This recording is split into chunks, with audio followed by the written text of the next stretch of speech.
Welcome, welcome, welcome, everyone, to another adventure into reality. Today is a live call in show. If you want to be a caller and have some time with me, go into the show description. Also, link is posted in the chat room. We are open to many questions. You can talk about anything and everything with me. As a quick topic to bring up, I want if people have been listening or hearing about the drizzle, drizzle, sizzle, sizzle movement and how it's warped and taken over pop culture. How toxic femininity and toxic masculinity have reached their extremes. Are we at the peak of the culture war right now? So, something for you we can bring up as a topic also. All right, Joel, let's spin up the wheel of callers and see who's going to be our first caller. All right. Cameron, you are on the air with Andrew Bartzis. Cameron, are you there? I think so. Hi, where are you calling from? Chicago. Chicago, welcome to the show. What do you want to talk about today? I'm just at a place in my life where I feel like things have been repeating themselves, kind of going through a Groundhog Day type of day where every day is pretty much the same. Mm-hmm. And it's getting kind of annoying. Okay. But for a while I was very happy because I was a student at the Chicago School of Metaphysics, and I spent like 7 or 8 years studying in that type of environment, and it was very good. But ultimately, many students left, and the remaining students and teachers that were still there were kind of divided up amongst 3 schools for one class. And we kept having to go to different locations each time, and it just got to the point where I couldn't get to class anymore. But while I was studying, I was practicing meditation, concentration, undivided attention. I was keeping a dream journal, and I was having tons and tons of experiences. Like every week, I would have some new types of spiritual experiences that I really enjoyed. Mm-hmm. So, Joel, you're going to have to mute. We got your screen door in the background. So, part of the journey. Right, somebody was having screen doors. So, part of the thing is going to a school versus self-practice. In your time of going to school, what type of self-practice did you do, or daily practice? The practices that they had us do on a daily basis, we had 10 different exercises that we did. One of them was concentration, basically focusing on a candle for 10 minutes of undivided attention. One of them was doing an affirmation in the morning and night. One of them was keeping the dreams and analyzing the dreams on a daily basis. There was meditation for 30 minutes a day, which had a whole long process and how to get into a deep state of trance. They also had exercises with the eye movements to kind of like just get your eyes to be able to focus and hold a steady position in meditation. Mm-hmm. There was also kind of like a giving and receiving thing where every time you would give of your own free will, you would expect and claim a tenfold return for things that were freely given, but you'd never give if you didn't want to give. Mm-hmm. What else did we practice? We practiced there was exercises that came at times during the lessons. One of them was kind of like a mind reading exercise, but it was more like getting onto the same vibration wavelength of a person and kind of like experiencing with them the thought that they were having. And I had some really good experiences with that. I can see that. So when you first went to this metaphysics school, what was your purpose if you were to graduate? What were you going to do with it?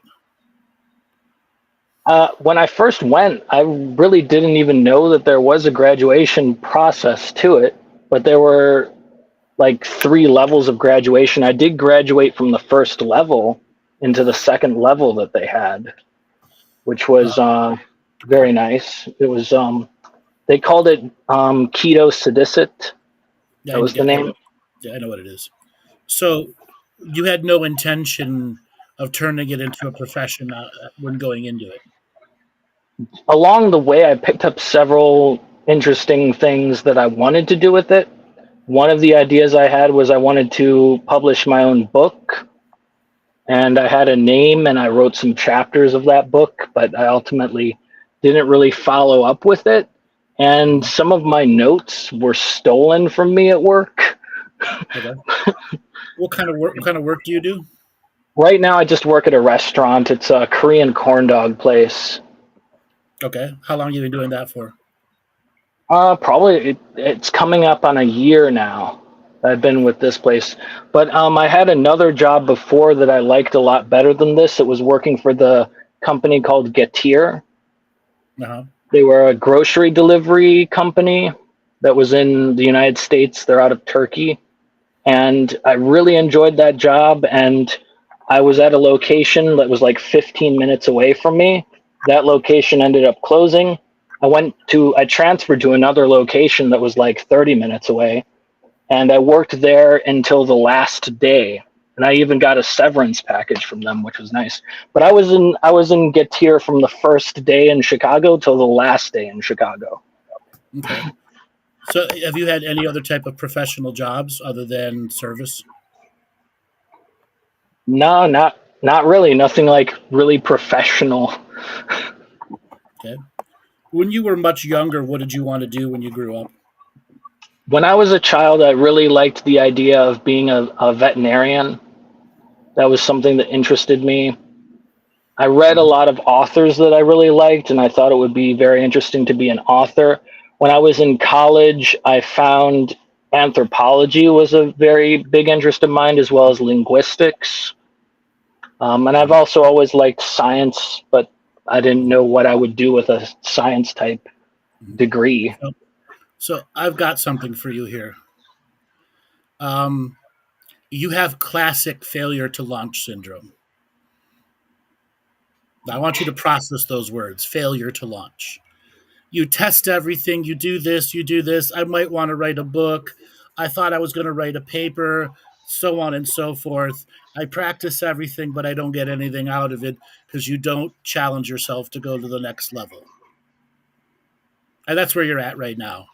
It's to choose the next class to occupy for you for the next 6 months, which will then repeat and repeat and repeat and repeat until you choose to launch yourself with highly motivated energy and the activation of hustle muscles inside of you, which are sorely atrophied in you. Yep, So pick a project. that's my difficulty. I don't know where to begin or what project I would want to focus on. So cry me a river.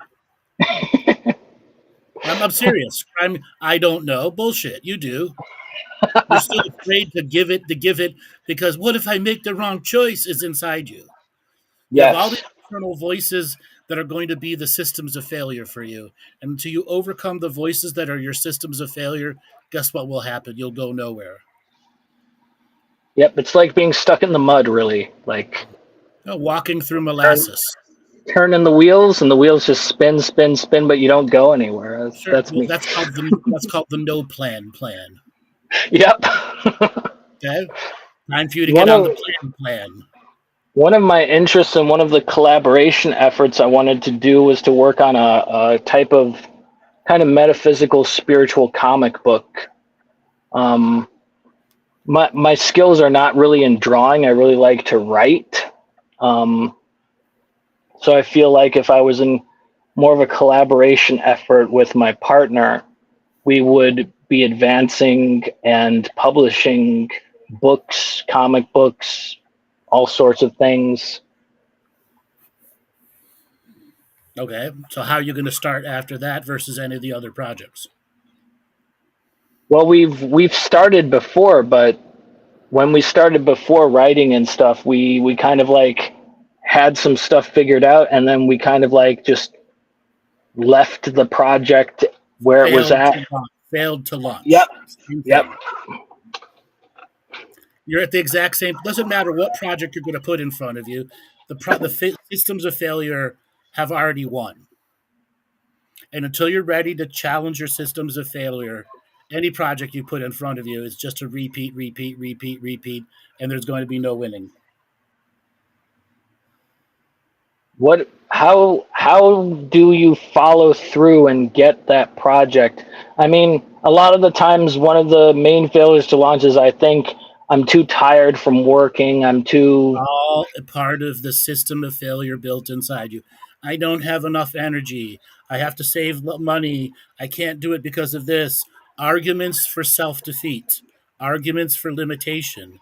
Every time there's an argument for limitation, you must create an argument for success. And that's how you counterbalance the systems of failure, by creating systems of success. So next time the negative word says, I won't be able to write because of this, or this, you have to have a counter argument ready to go. Or in that moment, realize you're defeating yourself and must create a counter argument to do it.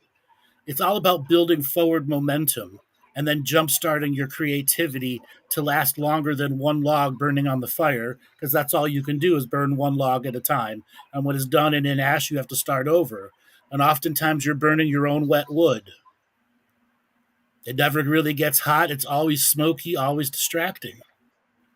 The passion fire never gets hot enough for you to burn away the excess water, which is taking away from the creativity.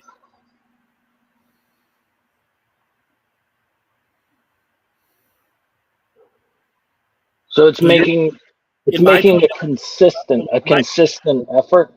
Hold on one second. In my point of view, anything other than challenging yourself and doing the inner work and the next 3 weeks is pointless for you. That's what you should focus on. It's not about the project. It's about getting the energy, the passion to do one thing and get a victory at it, and then start over, do one thing, get a victory at it, start over, do one thing, get a victory at it, until getting victories at small things is easy for you. Because right now, victories are challenging for you. Write one page this day, one page that day. Set down a set of reasonable goals and listen to the programs inside you saying no, no, no, no, no. And you have to counter it going, yes, yes, yes, yes. Okay. So I'm going to basically rewrite a inner monologue. Whenever I hear the negativity, I'm going to switch it and say, that's not what I want. What I actually want is to make one goal today happen. Yes, that's called flipping the frequency on yourself. And when you do it enough, you'll start to claw back power to those systems of failure that you empowered long time ago. Think of it as taking, the system of failure has 10,000 units of your energy, and for you to get it down to 5,000 units gotten back and 5,000 units over there is achieving what we call parity. And then when it has 4,999, 4,998, you're starting the downhill victory dance, where projects will be very easy for you to start, but then you have to worry about finishing projects, which is the next set of internal failures that you're going to have. It's the next layer of inner arguments. That's where you start with the little victories first. Because every time you get the little victories, the bigger picture of the war with yourself is going to be going on. Why it doesn't want you to be successful, which is the true fear of success that so many people have, or the fear of the volume of work and the responsibility that's going to come with it. Yes, I believe that I've had a huge amount of failure of success because it's almost like I don't want attention from my work. I just want it to be there. I want to do it. Who created that? I have no idea. I think it was a combination of my parents and my own kind of like, but my parents were always very secretive people. They didn't want people to shine light on them, you know. Okay, so you adapted and adopted some of those things. Hiding yourself. Don't go out in public. Never show your true genius. If you show your true genius, you're going to be targeted. Those are the foundations for the arguments for failure. And if you know those foundational arguments, you can easily craft genius words to flip it around and crush the argument. Okay? What's an example of a genius type of word that would crush the inner monologues? 'Cause So it let's feels like just I've say been programmed like that way. you've adopted from your parents, never stand out. Well, can we Yeah. agree on that? Yes. Well, if I never stand out, I'll never be successful. Okay? Well, the argument for that is never stand out. If I never stand out, how will I prove my value to myself? How will I prove the validation of the work that I've done and studied? How will I find love if I'm nothing but the mediocre pack of everybody else? How will I discover my individual purpose in the world if I have to go as part of the system of controlled beings that are out there? Those are the types of arguments. And then you've got to advance that argument and find out the deeper core of why you adopted not to stand out. What fear in you is there if you're identified? Who would pick on you? Who would beat you up? Who would steal your lunch money? Who wouldn't want to be your friend? And that's what the 6, 7, 8, 9, 10, 11-year-old you had to go through every year of evolution. If I stand out, or if I'm just one of everybody else. You just want to be a sheep in the herd? When I was a kid, I was extremely quiet as a child. I never You were spoke in class. a silent white sheep. Eh?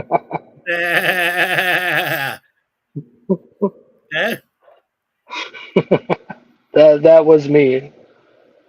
How do you get a sheep to become a lion? I have no idea. Using the creativity of metaphysics, you are now a were-sheep. Were sheep that was like You transformed. transform the half sheep, half man, terrorizing being. Okay? Okay. Transform himself. Okay? And that's how you get past the arguments for limitations. Okay? So here's a guided meditation for you to create for yourself. Go back to a young age when you were the strongest sheep in the pack of sheep. Okay? You were lord of conformity. Okay? Pull them out and paint that sheep black. Okay? Then tell that sheep, I'm your future self. And because you have become lord of all conforming sheep, now we have to create change. I've now spray painted you black. Every time you go back to the herd, your fur will turn white, but every time I come, your fur is going to turn black. Or it can turn blue, it can turn green, it can turn any choice that you want. Let's be creative. Engage with me the creative journey of coloring fur. So you are engaging with your past young conforming self to deal with just color, because it knows it could always go back to the herd of sheep and its fur will turn white, or it can stick with you and discover the colorful world of self-choice. Encouraging your inner child that's in you today to start adding more color to your world and not the limitations of the arguments that are there.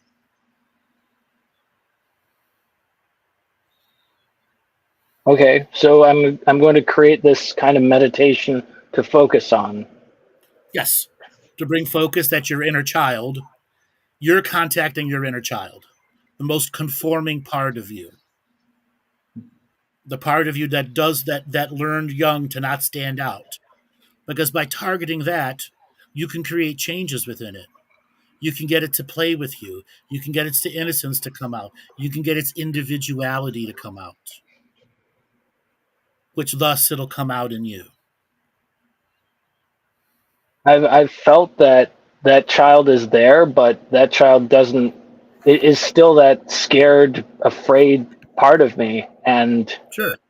for a What's he long afraid time I of? have no idea They're afraid of a lot of things. One of Make a them is, list.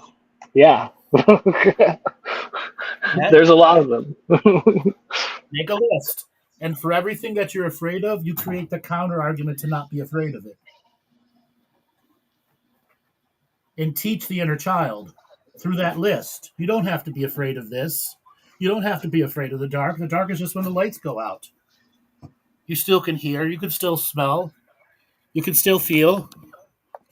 Okay? There are no demons or ghosts coming to get you. I'm there to protect you.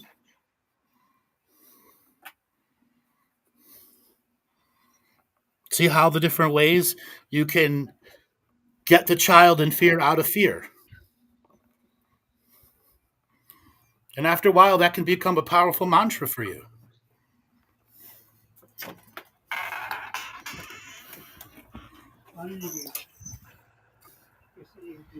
Shh.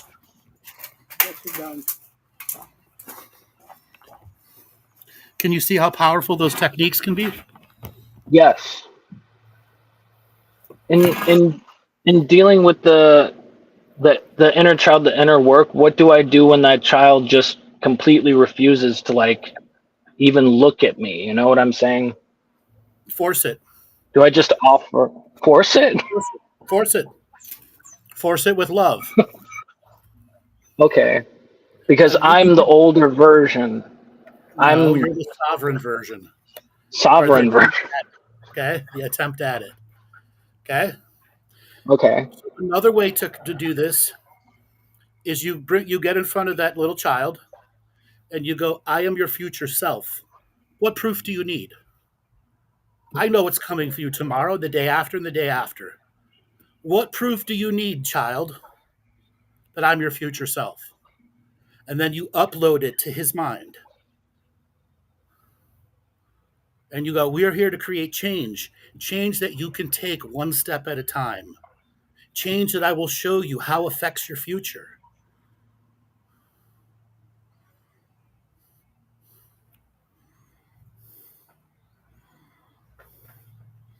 So that you may follow your grander purpose in life, which is to discover the genius within you, and then let that genius take on projects that will impact other people in this world and have long-reaching effects for the genius of creativity that you've made.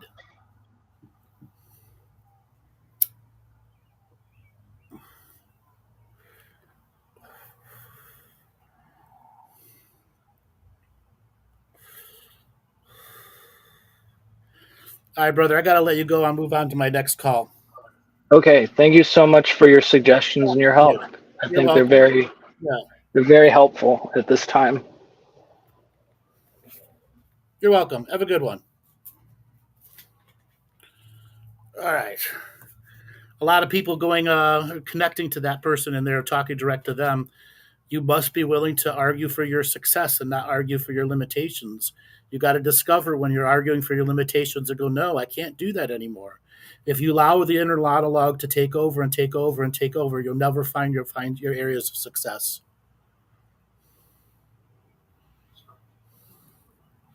All right, Joel, let's spin up the wheel of callers and see who is next.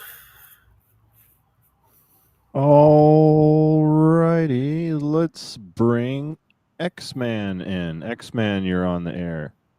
X-Man, are you there? Hello, yes, can you hear me? Yeah, where are you calling from? I am actually in India right now, but normally I live in Australia. We've talked before. What's going on with you?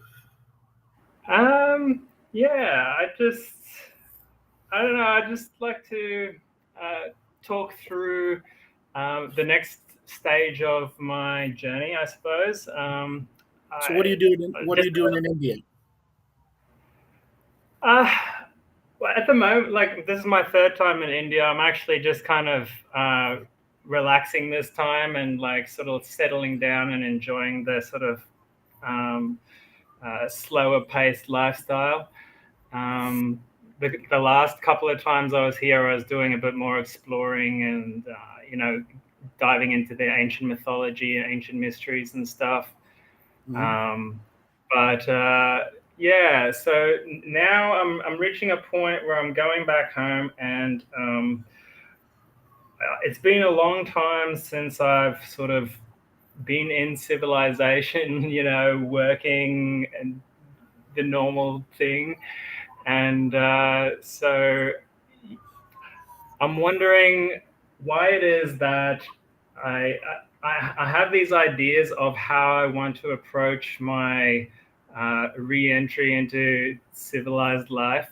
I've been I sort of studied to be a doctor for 6 years, and then I dropped out and I started traveling, just to experience life, not sit in front of a desk anymore.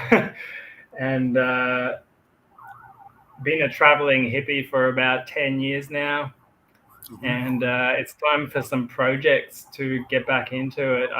My ultimate goal is to be a organic / biodynamic farmer and create nutritious food for the people. But in order to get there, there's a few stepping stones monetarily to get there. And I'm interested in IT, web development, and cybersecurity type stuff. And I'm currently studying in those kinds of fields. But I found myself lacking in motivation or distracting myself recently, rather than doing my Take a study. pause there. Take a pause there. So I've identified a set of words in you that you've repeated a few different times that you've given a high level of extreme power to, and that's returning Mhm. to civilization. Yeah. So have you Well, I become kind of feral? dread it, to be No, honest. no, shut up, I shut up, like shut up, being on the shut up, fringes. shut up, shut up. Quiet. No, no, no, no. You're getting roasted now. Have you become feral? Yes or no? Um, I don't know. Okay. Whose opinion Quiet, are we quiet, quiet, asking? quiet, quiet, quiet. You don't get to ask questions here. This is me helping you out right now. You are a person who has created something that is the obstacle for all future success for you. And the term is civilization. Hmm. My advice for you is between now and when you get home in the next 2 weeks, you do the inner work about re entering civilization and you found the part of you who went feral and doesn't want to come back. Because if you don't, you will not be successful in the world. You want to be a biodynamic farmer? Guess what? You got to sell crops to someone. You got to have a successful business at it. If you just want to feed yourself and be a hermit on the off grid, what's the point of living for you doing that? Who's going to be your Yeah. friends? Who's going to be your family? Who you going to share your victories and triumphs with? Yeah. Re-enter civilization. That is the sole work you should be doing in the next 3 weeks, because you have all these other projects, all these other systems set up that if you get over re-entering civilization and you find the civilized self and get the feral self out of you, you'll be successful very fast because you have a natural genius in you who understands what hard work really is, who understands what studying is, who understands what hustling is. But civilization has gotten in your way. Now you can bet. Now you can say all you want. I needed to deliver that to the heart of your soul so that you couldn't defend it right away.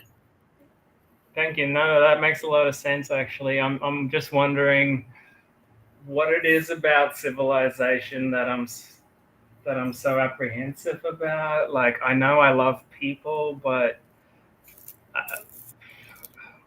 I guess I feel like we've been done wrong with bad We have. leaders everywhere, We have been done wrong. and We have been done wrong. yeah, and Did you let it get how to can you? I be Did it? authentic in a Did it? system that is Because sort of against me? you Um, got to rediscover your heart. It disheartened you. It disheartened you yeah, to the moment where the hermit was real, and the victory of the hermit was to take you away from civilization, thinking that you could be a prepper doing it alone, surviving the end of the world in metaphor.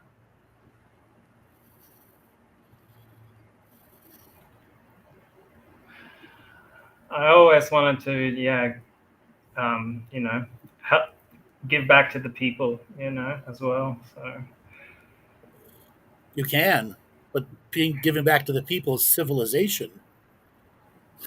yeah, yeah, Now, for sure. another way for you to get to identify the part of you, that's the hermit, the one that likes to be alone all the time, the one that Yeah, dislikes all the time. yeah.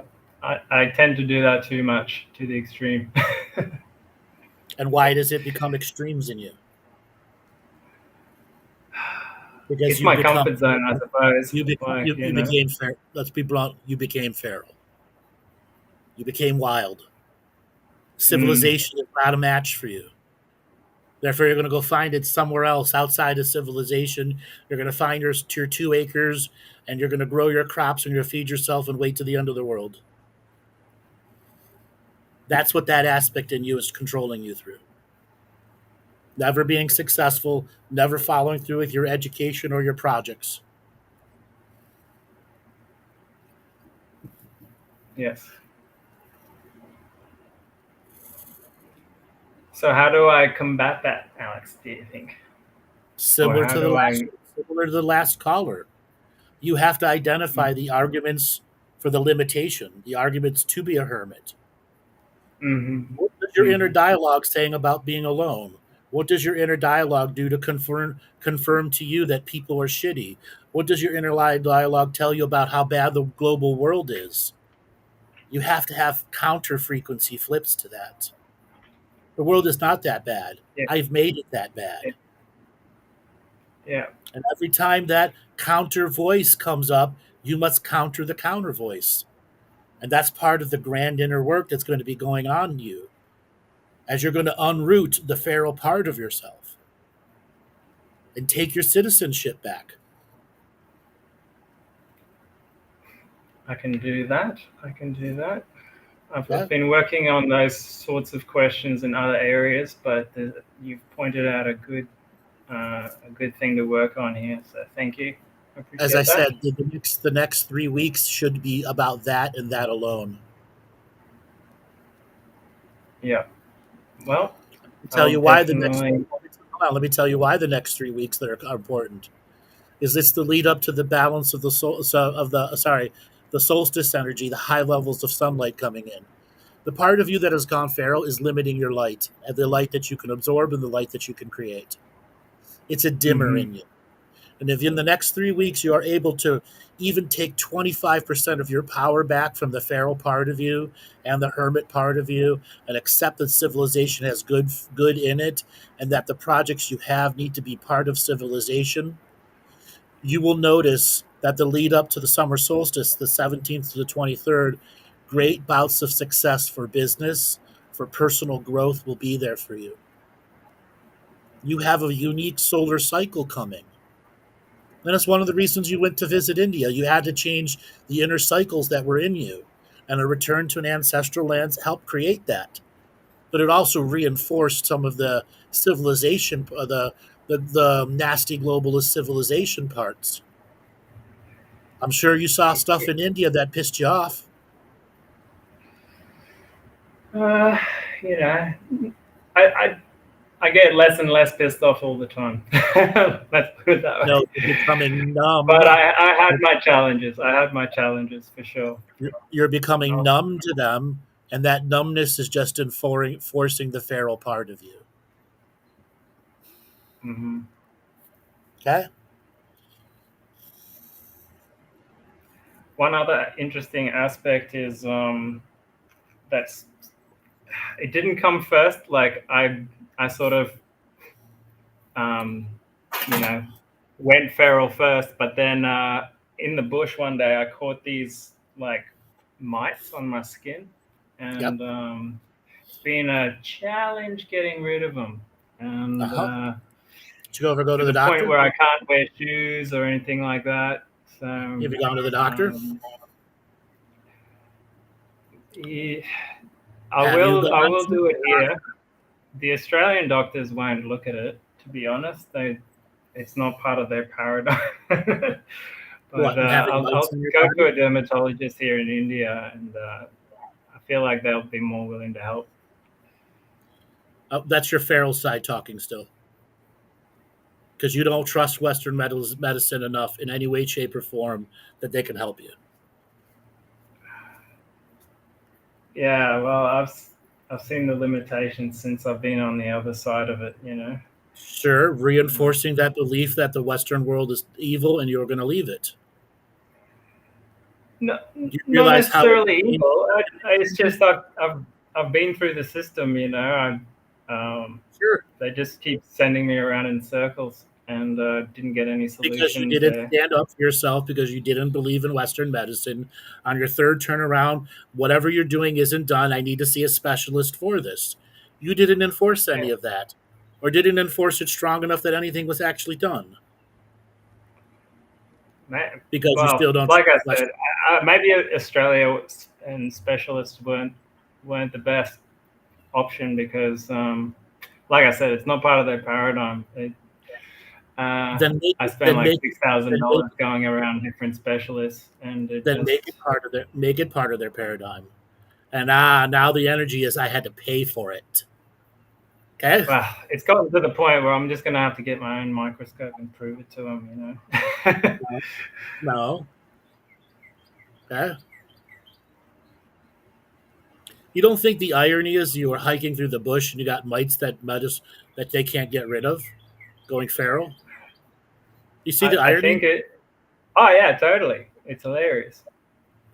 Okay. Painfully hilarious. Especially now that I can't wear shoes and look like a professional person, you know, because of it. Well, have you ever thought about purging all the clothing and all the bedding and everything that you have and starting over? Oh, absolutely. That's my weekly practice. I purge everything. Like start brand new clothing? Yep. I never wash my clothes. I only throw them out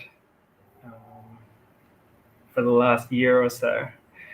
And I've tried all the normal medicines, ivermectin, methrin, all that, and nothing has done the job.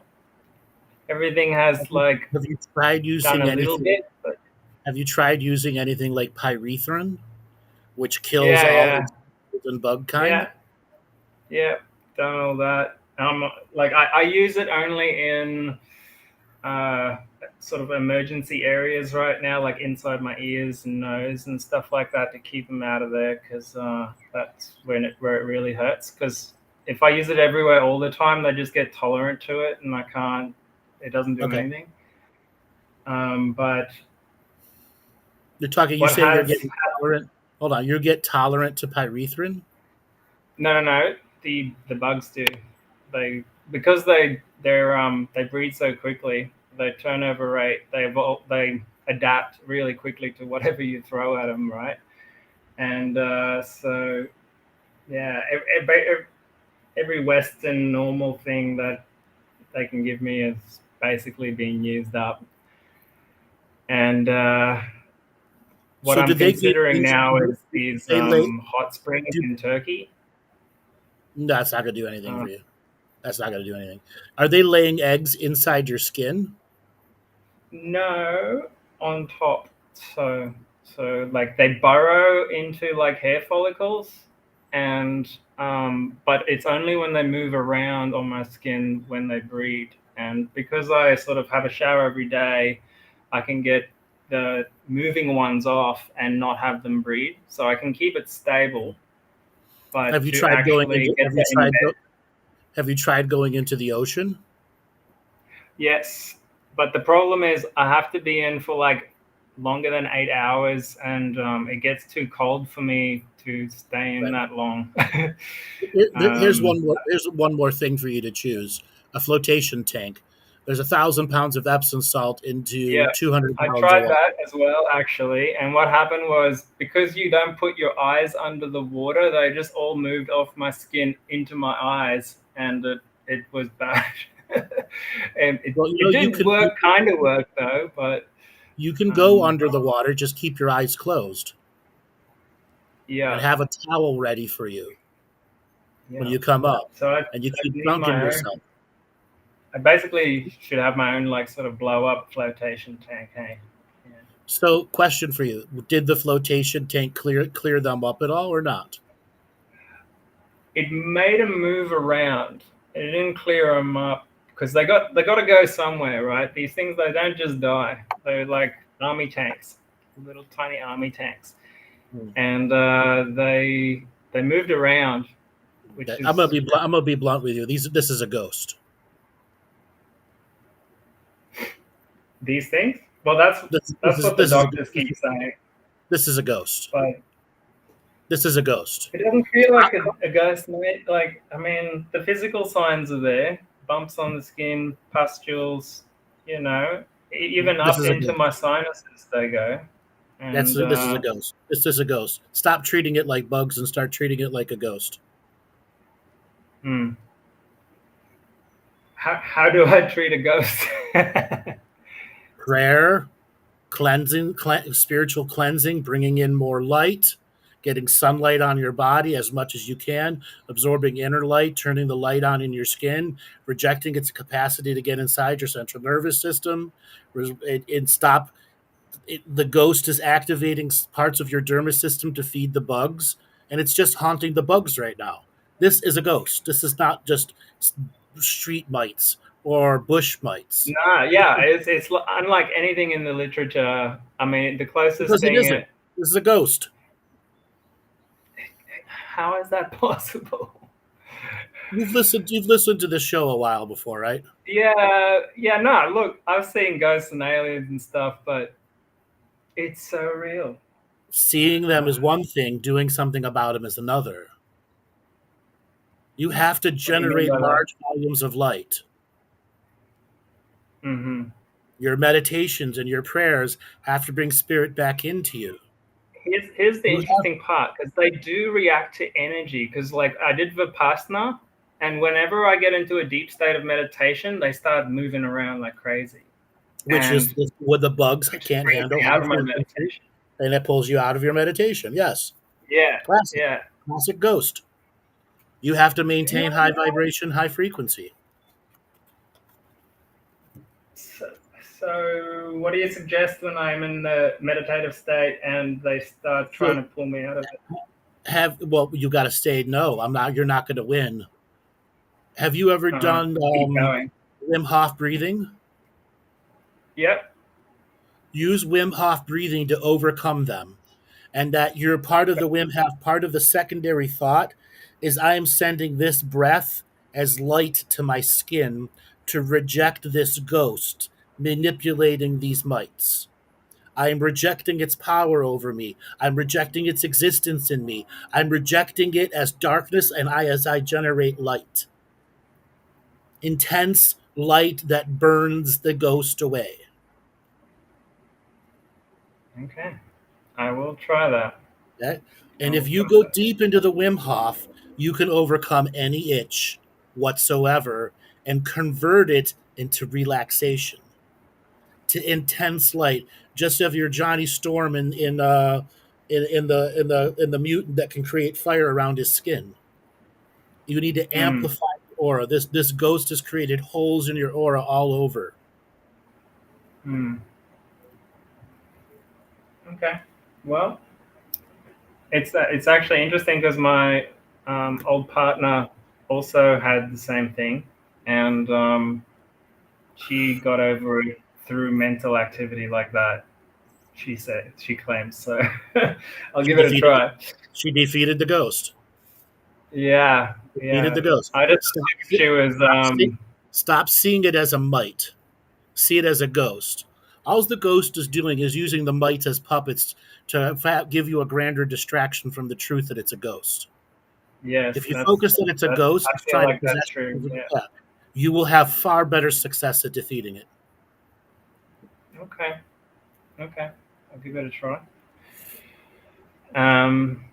Any recommendations for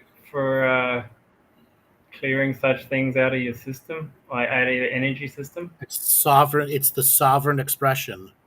So how many ways can you iterate? I am a sovereign being through regenerative prayer for the body. Mhm. I am sovereign, therefore I am light. I choose to bring light into my body. I am the sovereign being of the now.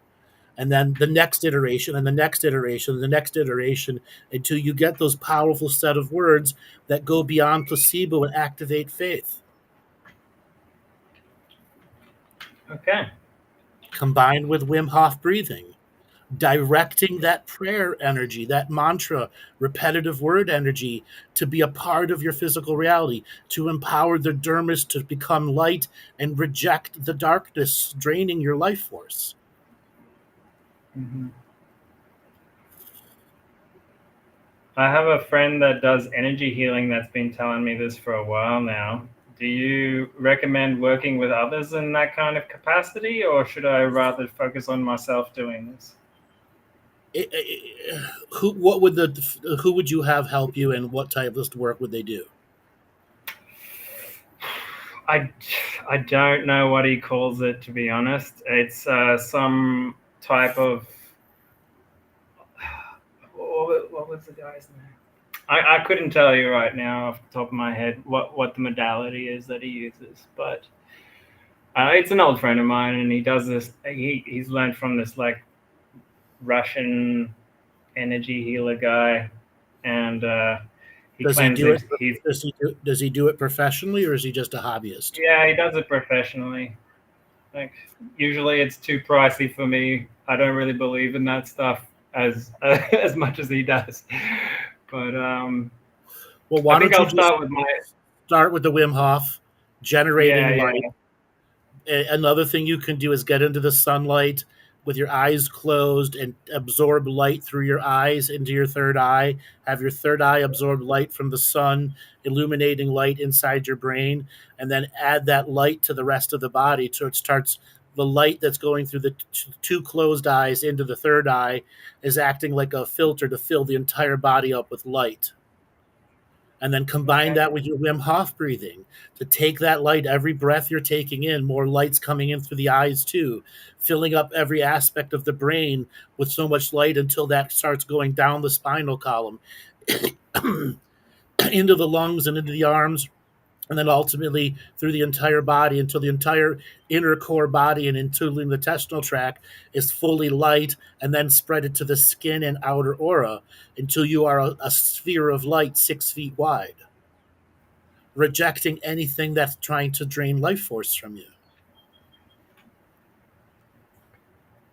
I will do that. I used to do the sun gazing practice in the morning, so I'll get back into it. Thanks very Uh, much, Alex. you're welcome. You can beat this. Don't think of it as might, see it as a ghost. You'll beat it. Thanks. I appreciate that. I needed to hear it from you, so thanks. And get back to civilization. I'm on my way. I'm on my All way. right, take it easy. I got to move on to my next caller. Thank you. Have a good one. Have a good one. All right, Joel, let's spin up the wheel of callers and see who is next. Alrighty, we got a full room, people. So just wait a moment, and you should be able to get in. Let's bring on Chris. How you doing? You're with on the air with Andrew Bartzis. Hey, Chris, Hello. how you doing? I'm doing okay. How are you? Good. Where are you calling from? I'm calling from Oklahoma City. Welcome to the show. What do you want to talk about today? Well, some of the things that you were talking about with the previous people has really helped a lot. And I wasn't sure if I was going to really need to talk, but I've been needing to talk to somebody for a while. So I'm trying to start a channel, a YouTube channel about a concept that I've been working on for a couple of years now. And I'm struggling to think of how to introduce this concept. I get nervous just thinking about it. What's the concept? Well, it's about the infinite mind. Okay. I don't know if you're familiar with that. Yeah, I am. So What's going to make your content different than anyone else presenting similar content? Right. There has been plenty of people that has somewhat similar, but so far that I know of, no one's quite come up with anything exactly like mine. So my Again, opinion, hold on. It's not about go ahead. opinion. What in actuality is going to make yours different than other content? Okay, so obviously it's about infinity. So this concept is meant to take us from the third density perspective, which can be limiting to people who have unbalanced ego, to begin practicing seeing infinity. And I've heard so many people saying it's impossible for us to see infinity. No, But it's very easy.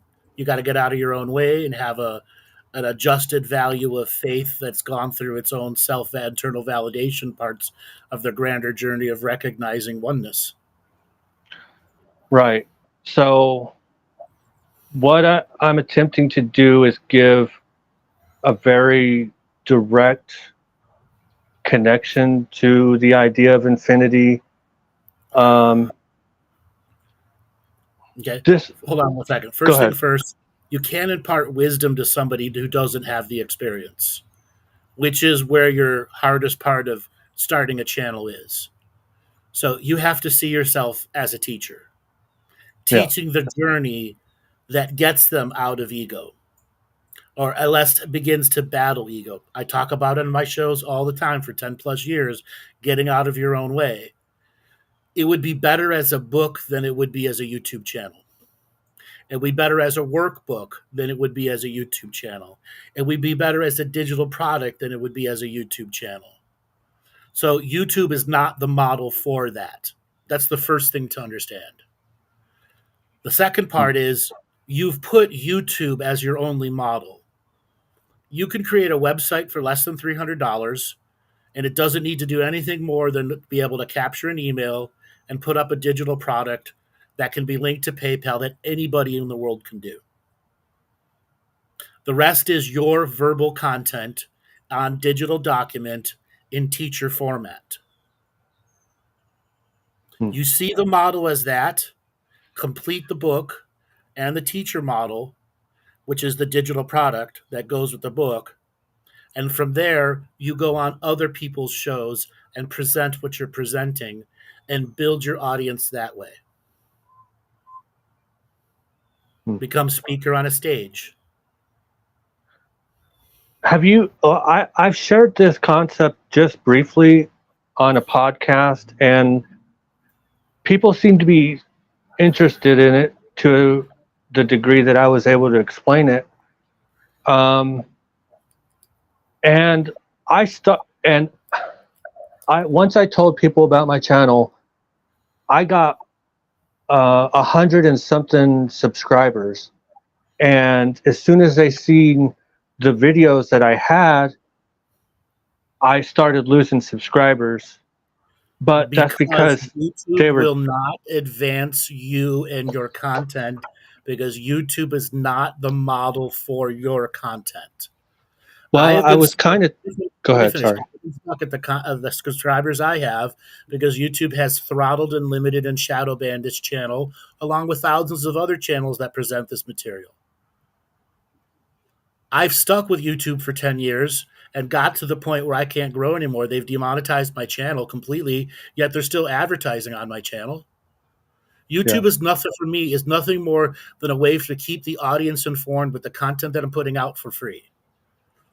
In what you're doing, you can't put everything out for free. There has to be a paid process for you. Otherwise, you're going to burn yourself out and have nothing in return for the content. Yeah. And I will say this, people need these infinite teachings, and they need 1,000 teachers teaching it 1,000 different ways, because only a handful of people will actually follow through and do. Here's a standard number for anybody that's in this industry. If you put a product out there and 100 people buy it, 90 will never open the product. 10 will open the product, 3 might finish it. As a teacher, you have to take those words in deep. Deep, deep, deep, deep. If only 3 finish the content out of every 100, Yeah. 90 never open it. And that's Yeah. not me. That's everybody in this industry. No matter what you put out, the vast majority of people buy it out of vanity. But Yeah. those 3 people become your super fans. Then the next product you put out, same thing, the next 3 and the next 3 and the next 3. And you build up yourself as a speaker, not as a content creator.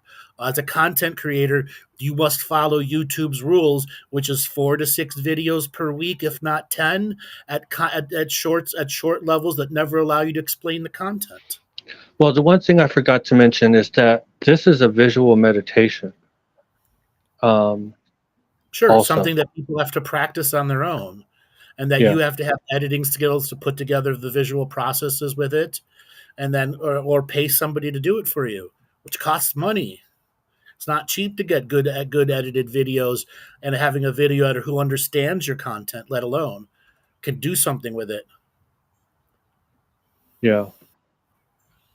I've been working on this. See, the idea of infinity came to me as a young child, but then I only had limited awareness, and then I wasn't feeling well at one point, and then somebody gave me some black seed oil.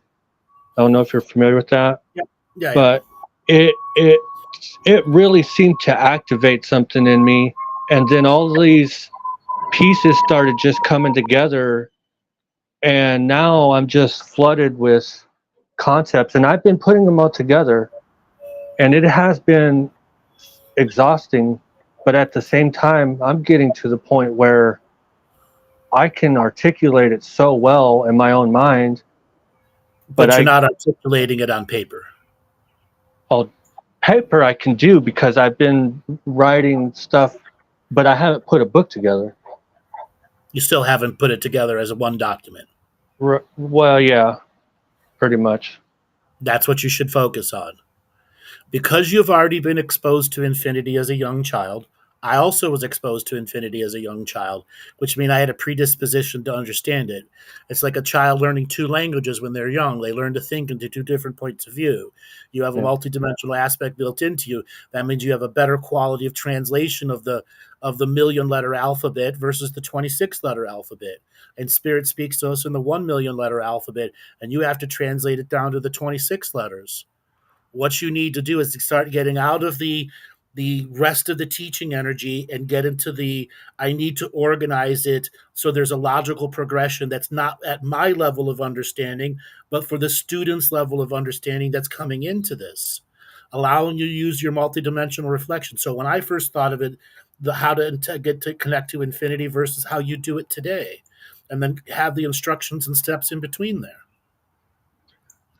Well, I would like to just give you a very simple, brief description real quick. It won't take. So when you're starting out in the 3rd density perspective, see, I printed out a copy of each chakra and what it would mean from the 3rd, 4th, and 5th density. So when you're very first starting out, all I'm asking a person to do to start this meditation is pick a simple object. A square, a circle, or any other object that you feel comfortable with, and then imagine it stretching out into infinity in a straight line. Just to start. You've already failed right there. Okay. People are not that creative.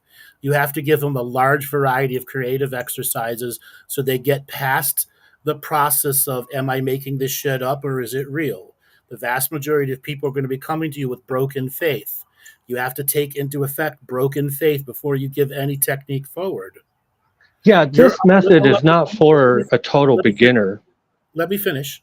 You are already at the master level. Yeah.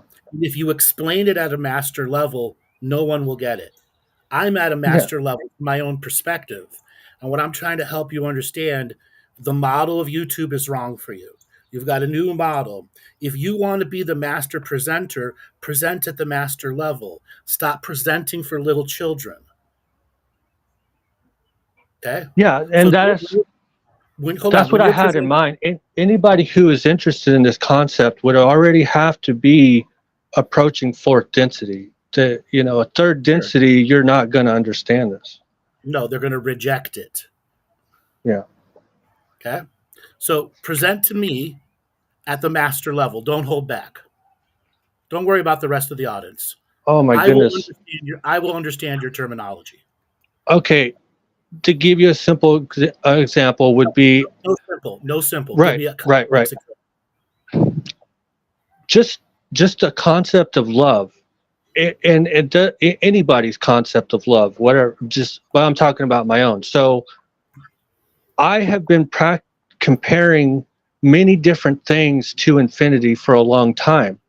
Okay. And then I felt like I was losing my mind because I didn't know how to develop a foundation and a step-by-step process. Mm-hmm. So I once heard somebody saying, if you ever feel lost, start at the beginning of whatever you're working on. That helped me realize all you got to do is take a simple object and stretch it out into infinity in straight line. And now, obviously, people just beginning can't imagine infinity, but you can imagine the vanishing point at the end of the line or the horizon line. No, so they can't. You're already hold on a second. You're already presenting at a lower level. You started off high. You got to maintain that I can match what you're trying to say. Don't lower your genius explanation to simplified things. When you oversimplify things, you will lose people.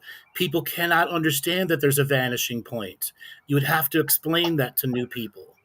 Right. And the way I'd say that is, just like the normal sunrise and the horizon, that's the limit of how far an average person can see without trying to imagine infinity.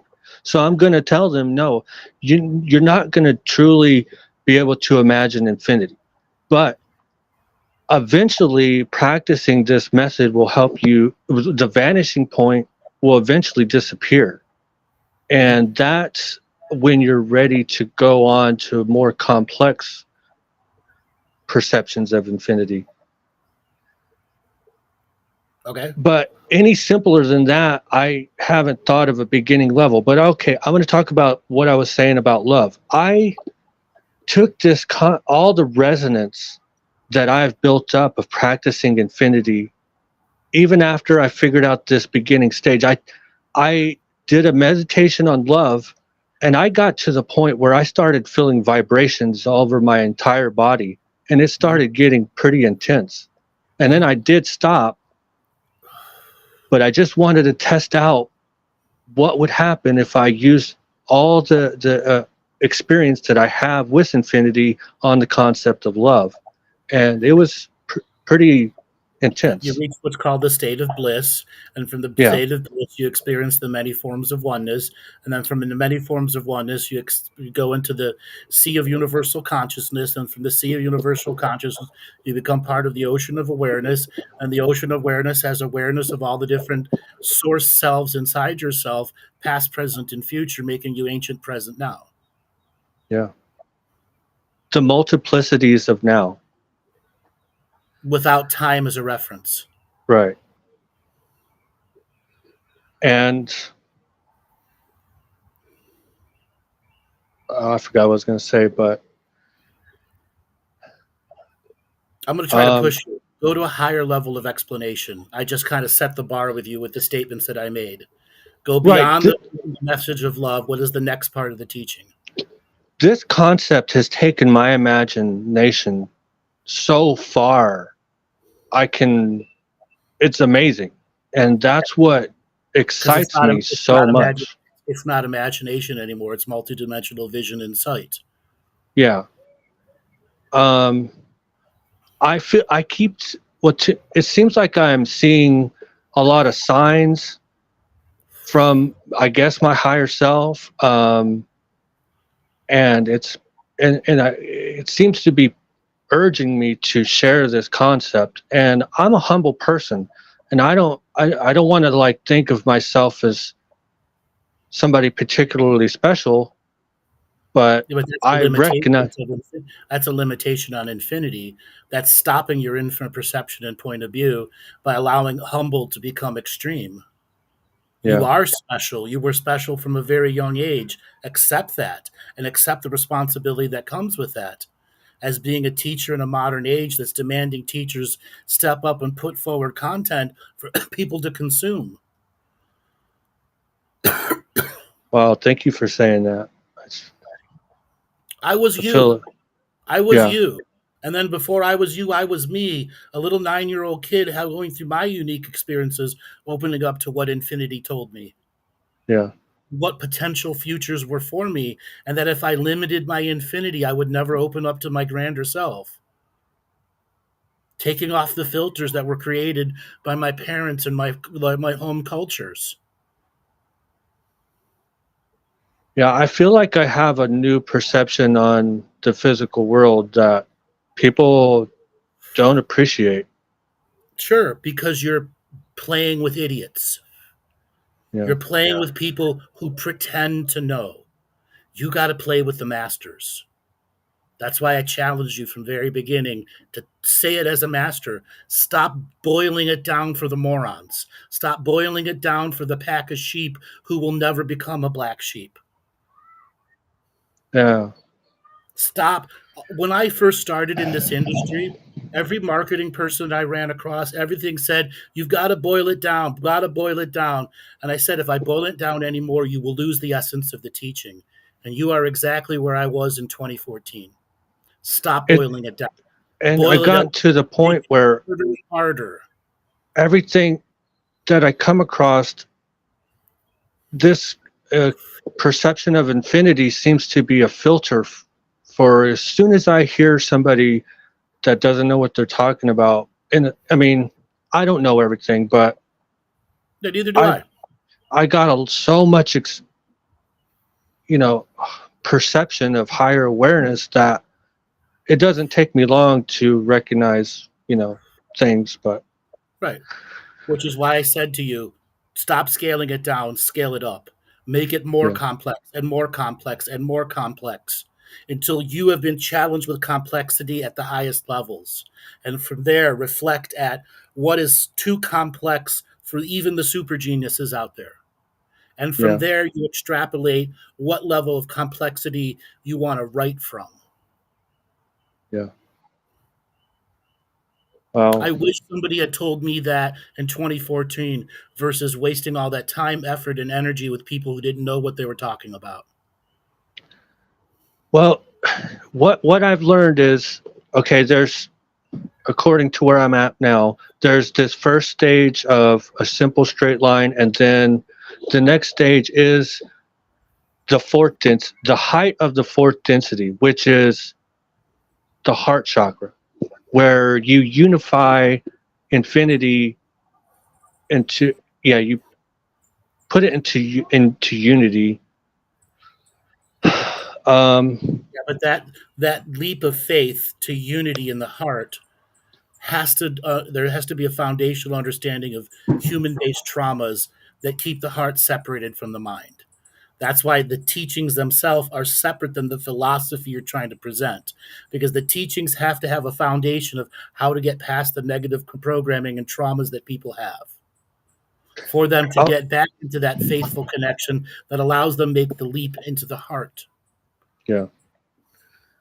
So one other thing I want to run by you real quick is, I don't know if I'm right about this. This is what maybe I need your help with is, once you gain enlightenment with this concept, your old self, you're going to still have to work on that. Your Absolutely. old, And you're yeah, and you will lose enlightenment and gain enlightenment every day. yeah, It'll be an ongoing teeter-totter battle of every day maintaining enlightenment versus being a human, maintaining enlightenment versus a human. And what you're going to discover, you need to be a human first and an enlightened being in your off times of being a human so that you maintain your human connection and do not become a hermit. You yeah. have a And mission to be in this world, not a hermit, as a teacher. And that means you must maintain social skills. You must have the capacity to talk to people, open up a conversation, and not be bashful and afraid. yeah, So you must balance the human while you are exploring the higher spirit. yeah. And part of your journey is writing it into a book, getting it into one document, and from there revising that document 2, 3, or 4 times. And then print your book out self published. Don't go to anyone, they will only bastardize your content. Yeah. And then you write the second version, the third version, and the fourth version is what's about your expanding understandings of how the structures of the universe work.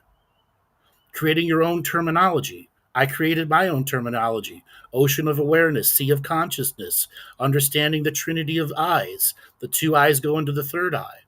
How that third eye can create a vision, but that vision will be limited by the placebo. Am I making this shit up or is it real? At what point are you not making this shit up and it's real? Those were my terms. You have to create your version of those terms to help people understand that they're not making it up. And then have an understanding of what broken faith is and how it, the infinite amount of forms that it comes in. And that presenting infinite teachings is ultimately to help broke people of broken faith, which is 70% of this world is broken faith. That means you are absolutely a very valid teacher to this world because you will help people heal broken faith. And I commend you. It's a tough journey ahead of you, but you were born to do it. Never forget I think those I words. was. Do it. And I've been trying to teach people for many, many years, but I wasn't nearly as experienced as I am now. So I had so many instances where I've been shut out and it stifled my voice. Sure, because you hung around the morons and the idiots who are trying to make you distill it down to easy thoughts, and it's not an easy concept to get. So this is the first time I've heard of your show. Have you heard of Aaron Apke? No. Well, he's another YouTuber, and he's he talks about balancing the ego and stuff like that, and third, fourth, and fifth density and all that. It's just one of the channels I watch, but I've been trying so hard to balance, myself for a while because I do realize it is important before I can help anybody. How did you find out about my show? I was looking for live streams, and my YouTube channel, I primarily watch stuff that is about balancing yourself and chakras and densities. So I have so many channels that I go through trying to get this into my head, Mm-hmm. So how did you find me? Yeah, you just popped up all of a sudden. Like that happens to thousands and thousands of people. I've been doing this show since 2012. Right. I've been doing a call-in show since early 2013. I have 14 years or 13 years of call-in shows that you can go back and listen to. I have countless number of products, and I have a thing called contract revocations. Have you ever heard of that? Spiritual contract revocations? Something for you to explore. Yeah. It is a way to develop a prayer system for yourself. Part of what you're going to understand infinity, you must be able to sing to infinity and like infinity sing back to you. And the journey to learning singing to infinity and having infinity sing back to you is that your voice is heard through prayer. Prayer comes in many forms. We start by taking power back that we've given away to the system, to the world, to others. Breaking contracts, vows, and agreements with the trailer trash soul family who will never let us advance. So they're no longer exchanging energies with us.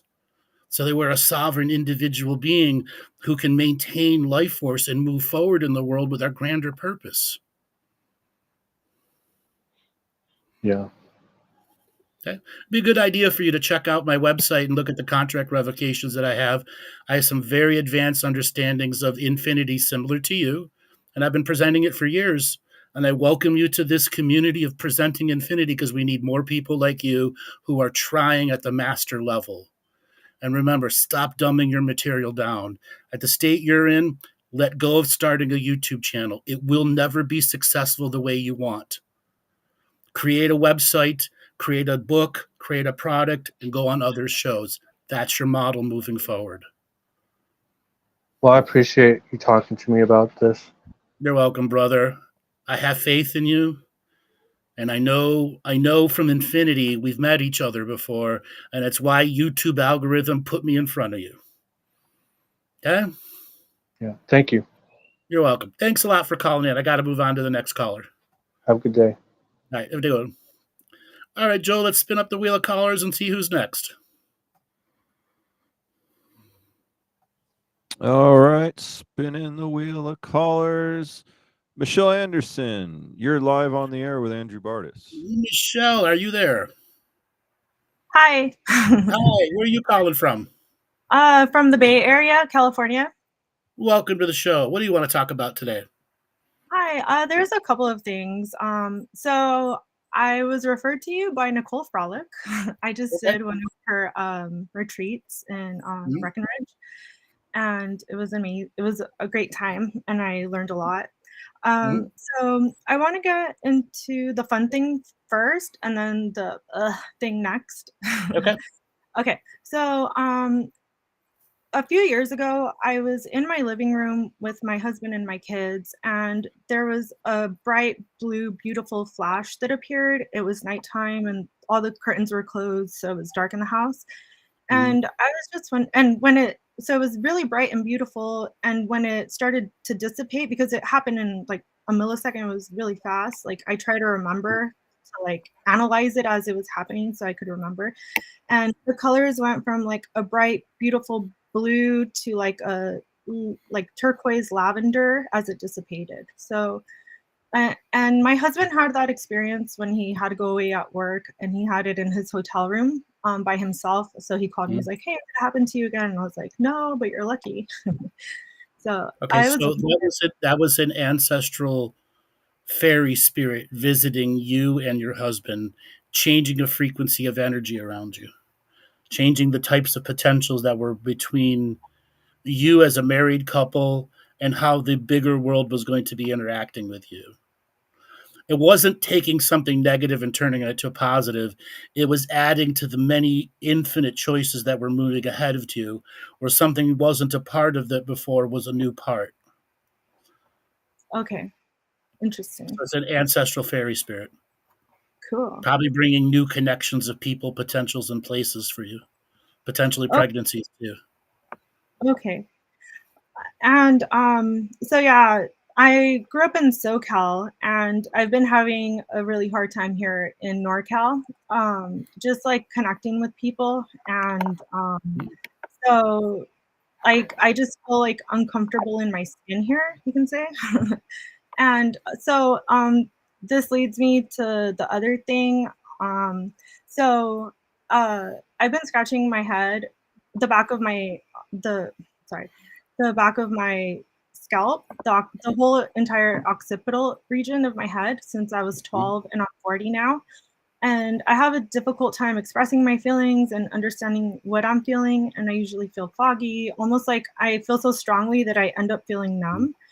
And like, I feel misunderstood, unseen, unheard. I don't know like how to like express myself. Like I get stuck trying to like get the I understand that. So you said this started when you were very young, like 12 years old? Yeah. Would you say that it coincided with starting your period? No, I don't know. I got my period when I was 13. So no, it was more like because I had a single parent, and she was like super controlling and like strict, and then I was also like sexually abused by my dad when I was little. So I think which would mean all the more reason that when your high level of potentiality through puberty came out and chemicals and hormones were flowing through you, you had to put yourself through a limitation, which is the creating of the pattern of fog, because the divine feminine in you had to be suppressed at a young age because you were abused at a young age. This is classic abuse suppression syndrome. And yeah, so I've never understood it, and I've been trying to heal it all of my life, and I just don't know how. Okay, I'll help you. Okay. First thing first is you have to understand the abuse that you went through was the shutting down of the highly genius, intelligent you coming out in full potential. When you then went through your puberty and you had to go through the chemical understanding as a human woman that sexuality would be something real for you, even though your initial experience of it were based under abuse that you didn't understand, okay, which created a separation between the divine feminine you, which then created the wall of fog you created so you didn't have to accept the feminine power. Then, as you grew from your young to a teenager and actually began to experience real sexuality, how did life change for you then? So, when Well, you were a teenager into your 20s, what was your yeah. sexuality like?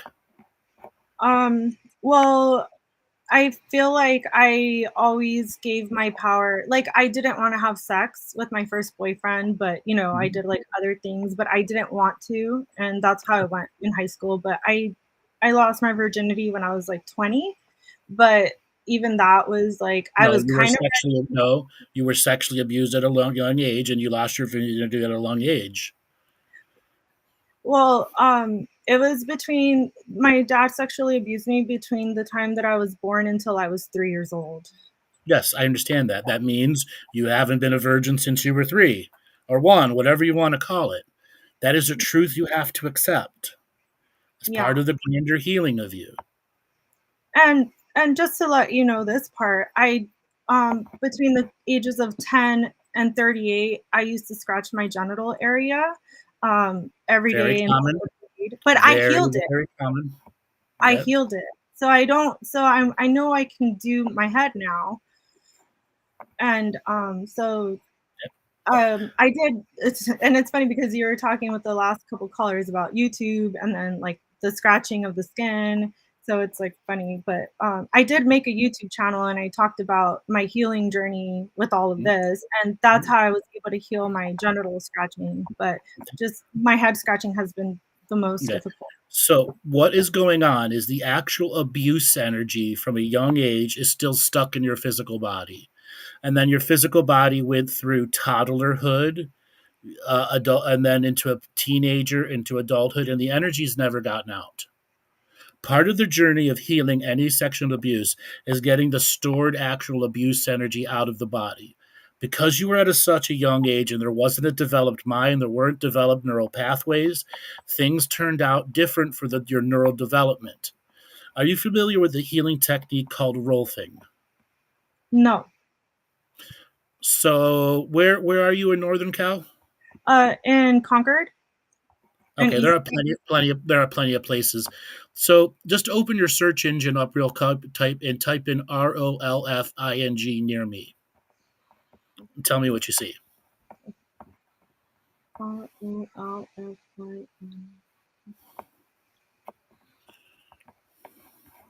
So ROLFING. Yeah, near me.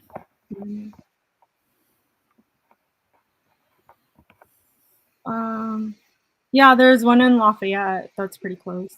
And What does Walnut it say? Creek. What does it say for them? Rolfing structural Integration. Yes, that's the right word.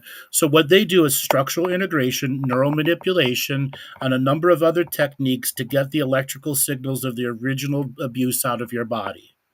Now, this is not one session and done. You're going to have to do what's called a 10 series with them. And I'm going to be absolutely blunt. It will be the most painful deep tissue massage you have ever had. And when I mean painful, I mean painful. You will have to stick with it.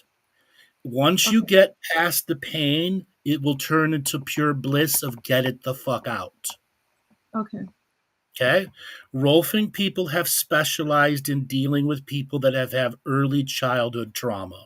That's why they do structural integration and neural manipulation, which is to get the neural system that at a very young age was abused and to get that shit purged out of it so it can grow into the adulthood that you are today. By doing this 10 series, and you may need a little bit more than a 10 series, it all depends on how much you're ready to integrate, you will notice a rapid change in how your body reacts to stress, to everything else that's out there. Okay? You're going to notice when they go to touch your chest, your sternum, it'll be the most painful thing, even though they're barely touching you. They'll be working on your feet, your toes, your ankles, your abs, your tailbone, the back of your neck, and then they'll reset your occiput. When people are 1, 2, and 3 and are sexually abused, the occiput becomes highly mobile instead of firm and stable. And what that means is energy waves build up in the back of your head and your motor cortex takes over, which puts you in constant adrenal gland activation. And the neural manipulation will help stop that and solidify the back of the skull plate to be in staying in one place and readjust the sagittal suture so your brain pressure stays normal. Okay. Yeah, because I can never relax. I'm always on guard, Yes. and Because my your body, adrenal glands are forever turned on. Right. yeah, like my Okay. body's tight. Okay. Everything is sore all the time. Okay. So dedicate yourself to a 10 series with Rolfing. And when you meet the person, tell them, I was abused at a young age. I want it out of me. Help me get this out. Help me integrate this new form of me into myself. Okay? Okay. Be Yeah, open. and no, I feel like I'm very open. I know, I mean, when you're dealing with a yeah, new person that's going to be doing body work on you. yeah, Okay? no, sure. And And then do you the hold on one second. The days, like, you'll go to do Rolfing, and the day think? after will get more painful, and the day after will get more painful. Okay? Hmm. Here Okay. is where you're going to understand you have a very developed high pain body because of the abuse at a young age. And part of what Rolfing does is the structural integration is puts the fascia and the muscles back to the right position without over electrical stimulus. And it's Okay. going to feel like you should be doing this, and that energy is going to start to fade. So have some way of doing pain relief that's not going to be using pain pills. Okay. You can use Advil, you can Aleve, you can use, basic over the counter stuff, or start going and doing flotation tanks. The biggest bang for your healing dollar going forward is Rolfing and flotation tanks. Okay. The flotation tank burned my head too much. I couldn't do it. Yeah. Okay. So you're just over scratching it. So what you Yeah. can do is you can put Vaseline on the back of your head wherever you're scratching it. Yeah, I know it gets Yeah. in your hair and it's terrible to get out, but that Yeah. can stop that. Yeah, I would do that. I would also do the swim cap and tape, but it would still seep in. So it was like misery in there. Okay. And I could never have a good You can never get under. All right, that's fine. Well, do you have access to a jacuzzi or a hot tub? my bathtub. No, you need something where you can really like open up and stretch out and be in larger volumes of water so that the post rolfing you get the excess fluids moving. I see. Okay. Okay, And you got to get the and swell reduction going. so with doing that, I could see people's auras when I was little. Do you think it'll open up my psychic abilities up again? I will say Once this: by the time you go through your 7th or 8th rolfing session, assuming you've gotten over the sternum energy of letting love back in, even though you may think you let love in, post rolfing, you'll realize how much you've limited yourself on letting love in of others. yeah. It's natural part of the shutdown. That energy will begin to open up, but it'll open up at unpredictable times. You may be on the freeway and all of a sudden all the red tail lights start to glow brighter than they were before, and they might have emotional energies behind them, which could overwhelm you. Hmm. Just be prepared for unprepared things popping up, and for you to have a prepared energy of, this is me opening up. It's okay. I'm not afraid of it. As a Okay. young child, I was afraid and shut down. Whatever random thing is happening to me now, I greet it with bliss and joy. Thank you for coming. I am now healing. Yeah. Greet it like that. And as you go through the rest of the 10 series and possibly doing some more, it will open up to you. And it'll be a gradual process. As you learn to let more love in, it will activate your psychic skills based off of the amount of love you let in beyond your previous limited self. Like your limited self only allowed 15% of love coming to you in. When you Hmm. get to being able to accept 30% of love coming in, that's a massive change for you. And then when you get to being able to accept 50% of the love that's coming into you is another massive, until you've reached a point you can allow 100% of another's love into you. In each stage, different forms of psychic skills will be opened up to you, and many of them will overwhelm you. And you just have to greet them, thank them, and not be afraid of them, and then develop techniques to work with them. Okay. And one last one. So the last time I had something psychic-ish happen was in 2020. I heard like an electricity noise coming towards me, and it entered through my feet and went through my body. And when it got to my head, the vibration and the electricity noise was like extra loud and hard, and then it exited my head. So can you tell me what that was? That's the abuse energy coursing through you.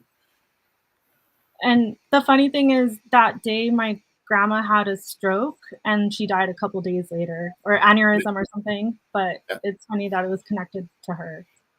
And Yes. it's his mom, my dad's mom. Yeah, I understand that, because it's ancestral energies that had been shut down before, and that's why it went through your brain like that, activated through the motor cortex. The motor cortex should not be running your psychic skills. Your vagus nerve should. And this is what happens when people are young and get abused. They detour everything through the motor cortex. Okay. Okay. Yes. Thank you so much. Thank you. Okay. I really appreciate it. I cannot stress to you enough, as fast as you can get a booking and an appointment with that Rolfer, go and do it, and sign up for the 10 series. Be upfront with them. Understand that the pain is going to come. Sign up for 1 session a week. If you can do 2, do 2 in a week. But understand, if you overrush it, you will begin to reject it. And what you'll discover, there are some very deep internal programs that are going to want you to stop doing it. And whenever you do it, you go, bitch, I'm about to beat you because I'm not going to quit. Yeah. Okay. So two per week. If you can, you don't have to rush it, though. That's the key. Okay. You can do 1 a week. If you can maintain 2 a week, do 2 a week. Okay. But the person will also tell you 2 a week is too much for you, because they'll have a better understanding of where your body is at.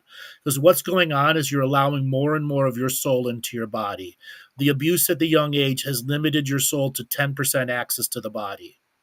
And like a pair of stretchy pants, your soul can't fit into the body right now, and you got to get stretchier and stretchier body pants. Okay. Yeah. Okay. Yes. And as they release the electrical constriction on the body and the fascia, more and more of your soul will fit into your body, and more of your natural DNA activation skills will come forward. Okay. I'm excited. Well, good luck. Yes. Thank you, Andrew. You're amazing. You're welcome. You're Appreciate welcome. it. Thanks for calling in. All right, Joel, we got time for one more caller. All righty, Lucy, you're on the air with Andrew Bartzis. Lucy, are you there? Yes. Can you hear me? Hi. Yes, I can. Where are you calling from? I am calling from New Mexico, and I am quite surprised that I got on. You made it. What do you want to talk about today? First of all, I have a lot of questions, but I just wanted to acknowledge how much you've helped me through the revocations. I'm still learning, still going through my journey.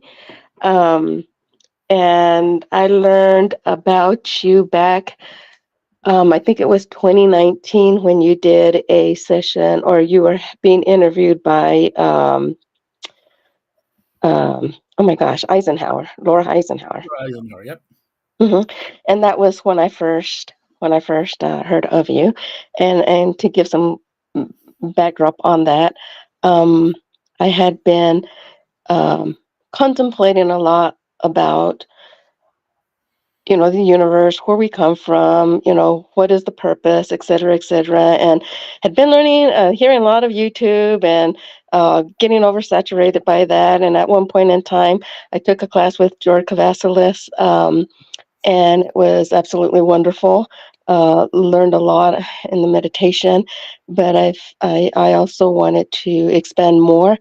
And one day I was doing consulting at the time, and I was in San Francisco, and I just sat on the corner of my room and said, I just need to know how we got here, just about the universe, who is this prime creator, et cetera, et cetera. It's just all this. And it's like, I'm done with all these YouTubes. I'm done all with this because everything is so different. Everybody has their own perception of it. And I just want truth. And literally like a couple of days later, somehow, some way, you appeared with Laura Eisenhower. I didn't even know who Laura Eisenhower was at the time. And she was interviewing you. And I was like, wow, who is this person? And I went in YouTube, or I went on Google and found your website, and I started to listen to the 20 episodes that you had done. And I was blown away. I was like, this is what I've been looking for. And I felt within me that it was truth and a different perspective of that than everything that I've actually heard. And I've listened to those 20 episodes, probably each one of them probably about 4 or 5 times now. And each time I listen to it, I gain more and more insight. And it's like, wow, I listened to this like 3 times, and each time I listened to it, I learned something new. And it's just been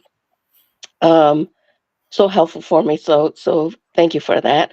And then from that, I ended up taking or purchasing your 5-week course. So I do have to say that I was very consistent, up to the 3rd week, and I felt, okay, I really need to soak this in, and then got into working again, and I've come back to it now and been listening to. I listen to the revocations now for coming close to, well, since 2019. So I have specific ones that I listen to every day, and I've heard you say, record them in your own voice, which I have, but I think because I said them back in 2019 and I've been hearing them since, I think I need to re-record them because I feel like I've changed from then to now.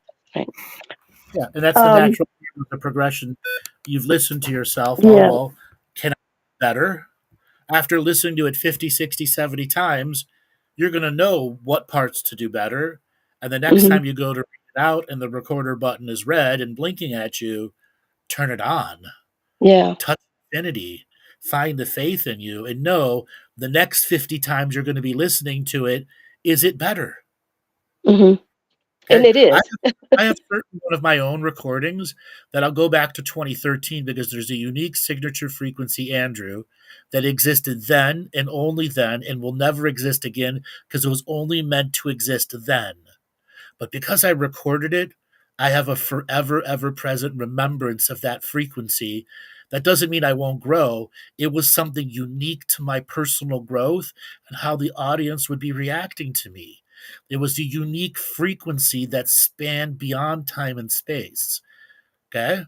And what you'll discover, you have those moments too. And that's why recording yourself multiple times as you develop and develop and develop, you'll see these unique signature marks of the old you telling the future you, you're doing it right, and do it more and never stop, never give up. Yeah. I wanted to ask, because I've asked several people about this, and I guess I haven't really felt for myself a clear answer, and I was hoping that perhaps maybe you can give insight to this. I was at one point I was meditating, and I had this white luminescent cobra appear right in my face, like very, very close to my face. And I stared into it. I wasn't afraid of it or anything like that. But I could see like the diamond scales of this white cobra, and we were staring at each other eye to eye. It never stuck out its tongue or anything like that. But there was one point where I said, "You're beautiful." And when I said that, turned into luminescent and it disappeared. Mhm. And I was kind of wanting to know what was that? That was your divine femininity telling you that it's there in that moment of high frequency. And oftentimes, Kundalini awakenings, you see the snake rising up out of your tailbone. Sometimes it's two snakes, sometimes it's one snake. But as soon as you recognize it, it turned into divine white light. It was the presence of your higher self giving you an inner validating moment that the divine feminine was flowing through you very strong at that time and to do something with it. Hmm. Yeah, I mean, and this was back like after doing some of your revocations and going through. I had not gone through your class at that time, but I had just finished up on um, uh, Cavasilis course and was really in that period of time when that occurred. That means Um, all the good work was paying off into you in that moment. And what mhm. the presence and the acknowledgement of it was is, what are you going to do with it? Yeah.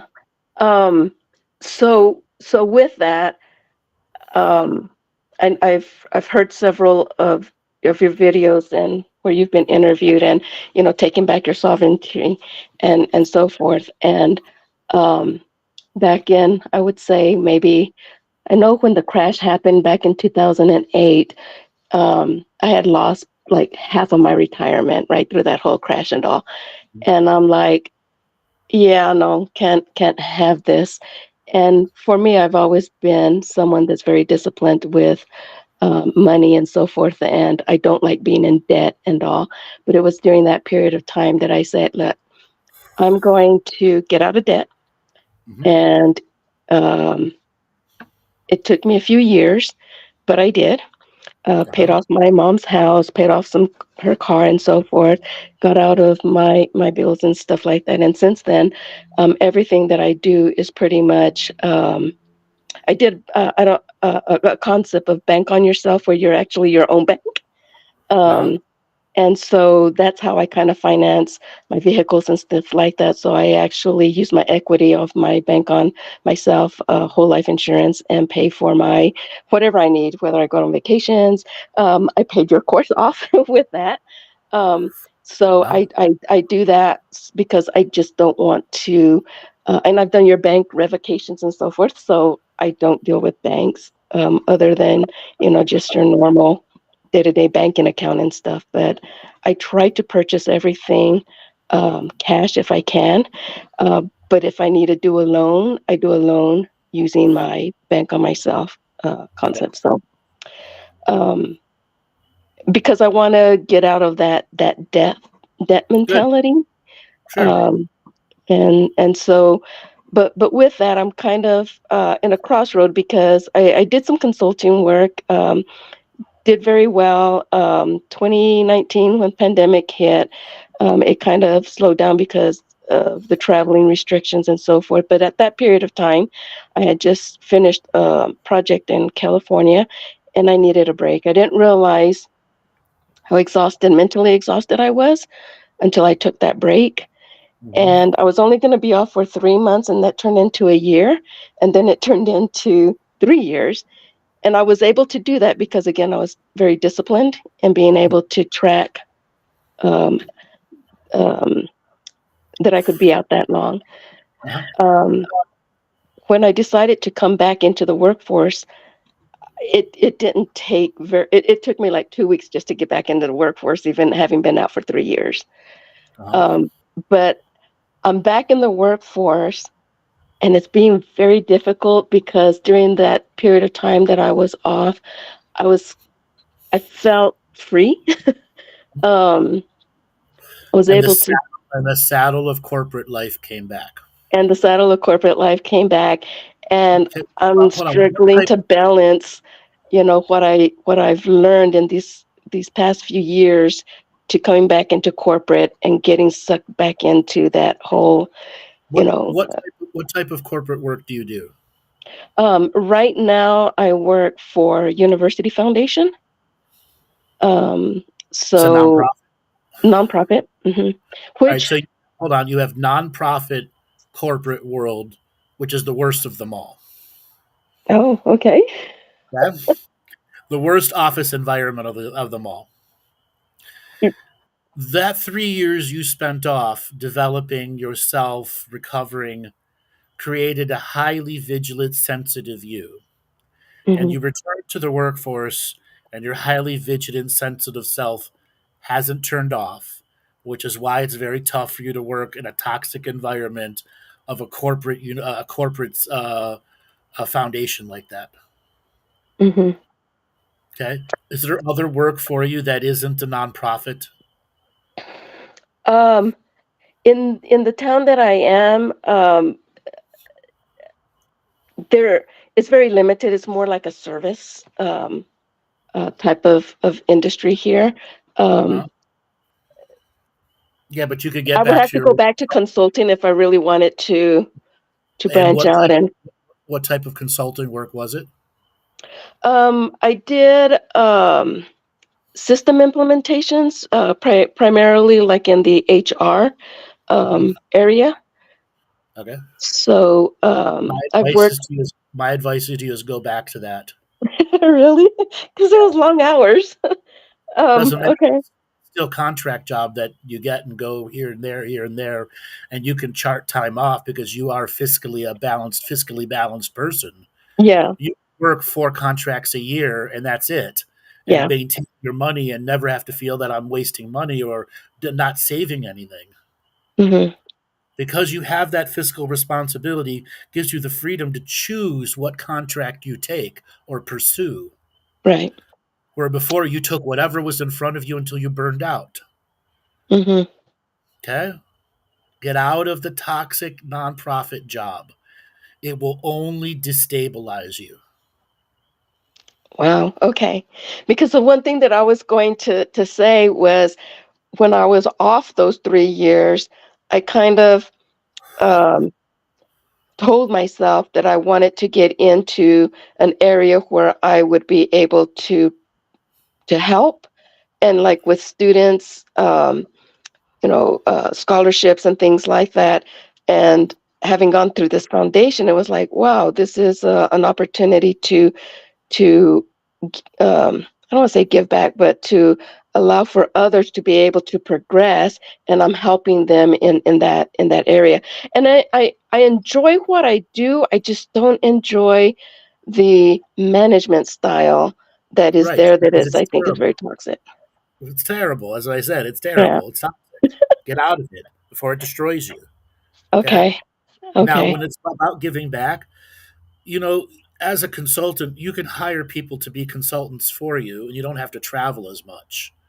And it's a way for you to expand your business and find the right people who are on your work ethic level and fiscal responsibility level, that you could have multiple contracts and being earning off of them. And then that allows you to begin to think, all right, how can I give back? I can look at some of the profit that I make from this consulting, and I can go out and do some grant writing, either pay for grant writing or do the grant writing on your own, so you can start your own unique foundation that actually gives the majority of the money to the people instead of the foundation eating up 95% of the funds. Yeah. Yeah. Because I've always been from like a very young age, um, charitable. So when I've had these contracts and so forth, I always gave back. At some point, I was giving, up to like 15 charities. I cut that way back down when I took the 3 years Start your off own. and remained with like two. Okay? I sponsor aging families in Philippines and Colombia.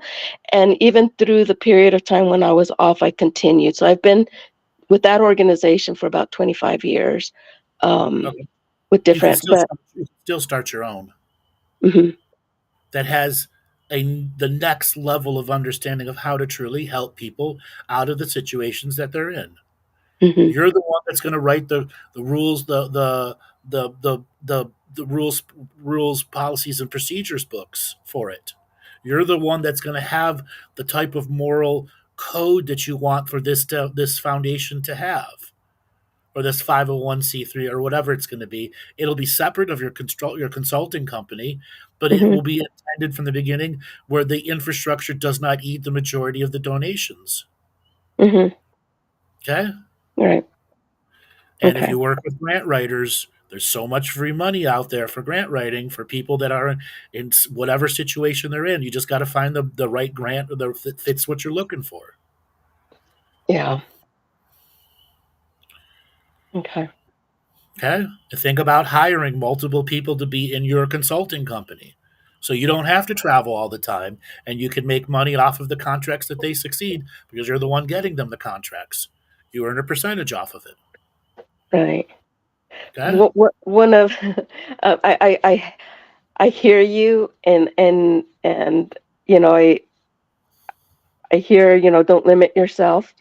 And I was like, oh goodness, I'm ready to retire because it's like I want that time off, but I also Okay, have but to survive. So you could still be retired and manage people 12 hours a week Mhm. and grab 5 contracts a year so that the money's increasing and then it could feed into your 501c3.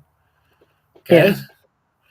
There's a bigger way to see how you can skin the multidimensional cat in front of you. Mhm. Okay? Okay. Okay. And then one last question is, I have difficulty. I mean, even and maybe this is my own limitation and so forth, but even with all the revocations that I've been saying every day for the last since 2019, I wouldn't say that I'm perfect or an expert or do this, but I try to see every day as the now moment. I get off track, but then I realize I get off track and I switch that over. And especially with being in the job now, it's kind of like one moment you're frustrated, and the next moment I'm contemplating, say, okay, don't get frustrated. It's not about you. Change that mindset and try to move forward. Why is it so difficult for me to be able to, I've done like what you mentioned in some of your videos where you put the Himalayan salt behind your back of your neck and through your tailbone to be able to dream and do that dream state. But I can't still remember my dreams. That's And because when, you're too much in your mind and your head and your logic and your fiscal responsibility.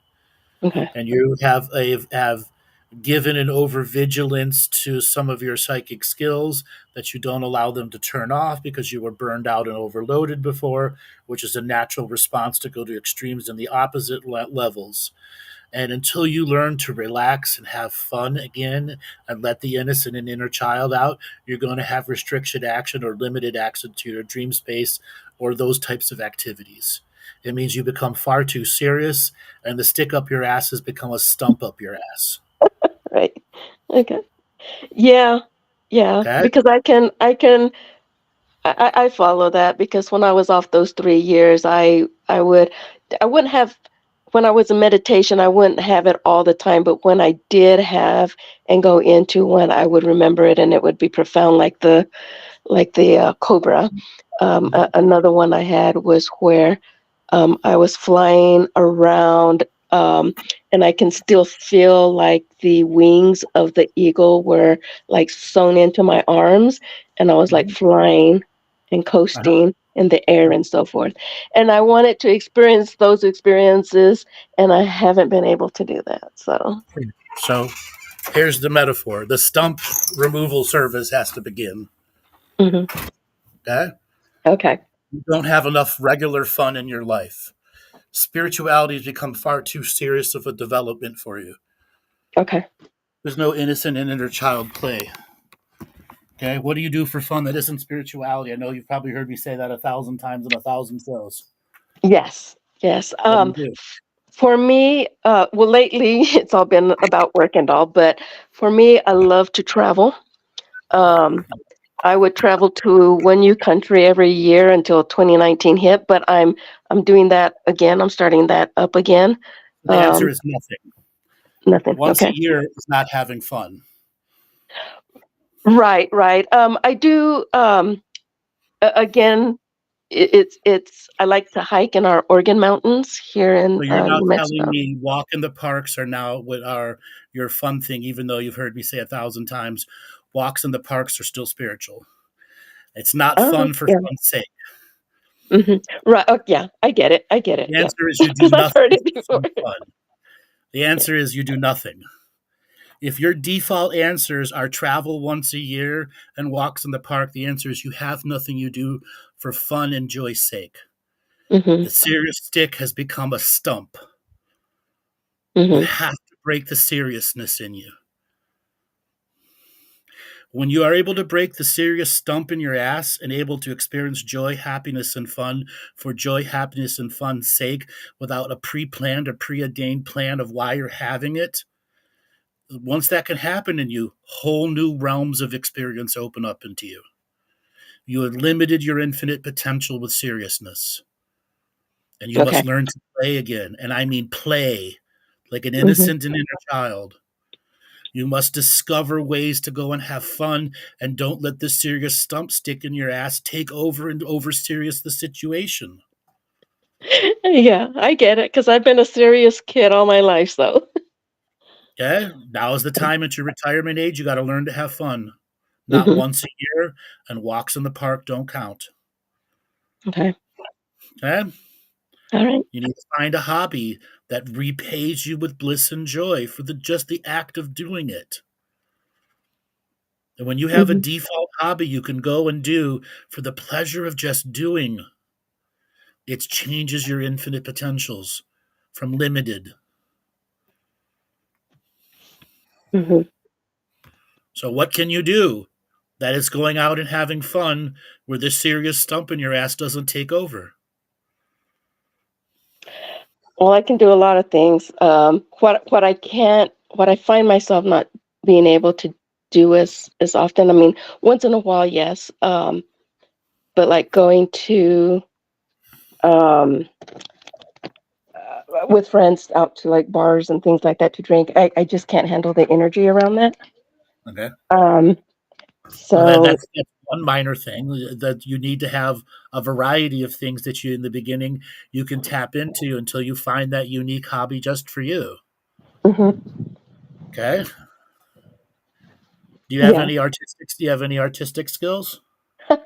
No, but sometimes I get in there and I write some things, a little bit of poetry that's just for my own use. Nothing, Okay. with that. I write down.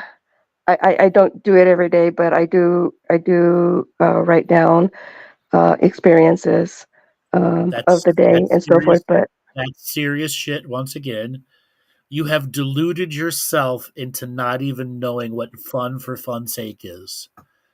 And I want you to hear these words. You've deluded yourself into being serious only. Okay? You have to undelude yourself. You have to choose bliss, joy, and happiness in the subject matters you're moving forward in and not let the serious energy take over. Okay? Okay. Spirituality, the teeter-totter of spirituality has gone, the pendulum of spirituality has gone too far into spiritual side, and you have to let it to swing to the other side, which is opposite of the serious spiritual stuff. Okay? One of the reasons you don't like bars is because you're oversensitive to the energy to it. Okay? There are plenty of places you go that don't have bar energy. Go to a bowling club. Okay? Plenty of other things that you can do. You just won't do them because the serious person in you has taken over all of your options. Yeah. I'm a hermit, like you say in some of the other videos. Stop being a hermit. Yeah. Turn in your hermit's card. Stop paying hermit dues. Yeah. All right, darling, I got to let you go. Great for Thank talking. you so much. You're welcome. All right. Wow, Joe, another very, very special show. There's a lot of great teachers out there. A lot of people in the chat room saying, wow, you're talking directly to me. I saw that early in the chat room today. Really special for people that are out there that want to get started. We have our boot camp special going on. If you look at the QR code in the top left corner, you can scan it. That's for boot camp number 2. You could also get boot camp number 1. If you buy boot camp 1 and 2, you will get a special webinar with us, and that will help you go. This is all the basics in one place for you to get yourself started. Great way for you to learn the revocations, great way for you to get the journey going for yourself. Put yourself through the boot camp, get yourself committed and serious. Also, I'm open to having sessions. You go to my website, andrewbartzis.com, and we have an automated booking system for you now.